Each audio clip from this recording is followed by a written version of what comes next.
Welcome back to Scrap Talk, everybody. I'm Johnny, and that was it. The last fight card of the year. That was it. That's all for 2020. That's it. The last UFC fight night. How do we feel about it? I wasn't that bad. I think that it was a pretty decent card. Um, I think it was kind of indicative of the year. Like we had our ups and downs. There was some. You know what? I think it was fine. Um, let's go ahead and talk about the main event. Yeah. Sean Strickland versus Jared Cannonier. Now, if you don't know yet, Cannonier got Strickland out of here by split decision. That is not what I was thinking was going to happen, but that's what happened. Fair play to Jared Cannonier. It was a super close fight. If you had it for Sean Strickland, I'm not mad at you. If you had it for Cannonier, I'm not mad at you. It's whatever. It was that close. I feel like the judges are always kind of off, but Sean Strickland bled. I didn't see Cannonier bleeding. And, they were both landing big shots. They were both landing good shots. But the powerful looking shots were coming from Cannonier most of the time. I think that's fair to say. Now, who do I think won? Me personally, I think Strickland outstruck Cannonier. I think that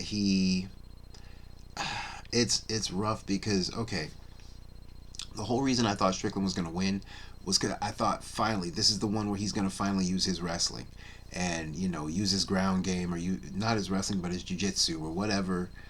Strickland can fight on the ground. I've said it before. We've all said it. We've seen it. It's kind of a thing that he doesn't use, like how Romero never wrestles.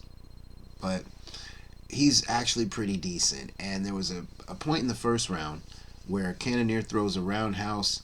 Strickland catches it and kind of dumps him a little bit and follows him up, grabs him, pushes him up against the cage, lands some good shots on him and controls him for a good couple seconds, and then they eventually split up again.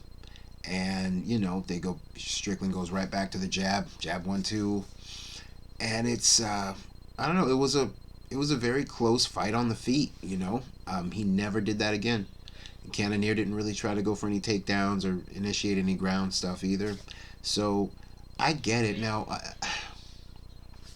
all respect and congrats to Cannonier. He won fair and square. I think that Sean Strickland, I think a big problem that he might have is that he only spars.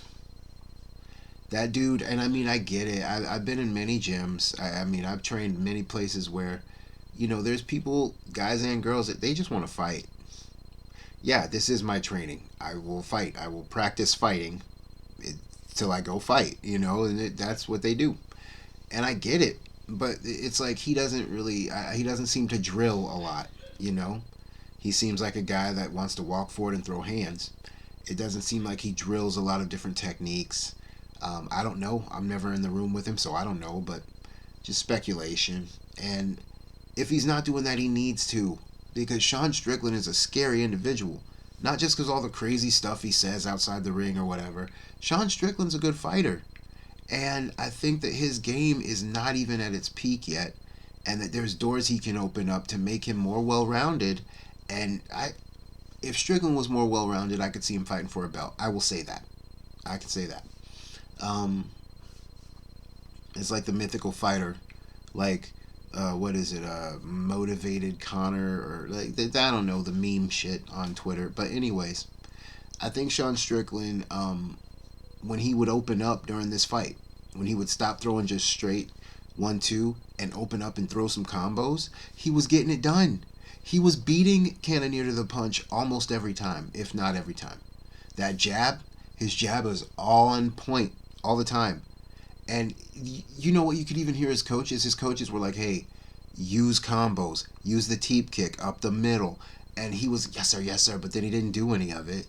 So it's different when you're in there. The perspective is different. I never went pro, but even on my level, the stress and the in the moment, it's different. So I get it, and I hope that he does go back to the drawing board, and that they can open up a little bit more of his game, so he can come back and dominate. And Cannonier, they need to put somebody in front of him that makes sense and that's going to benefit him.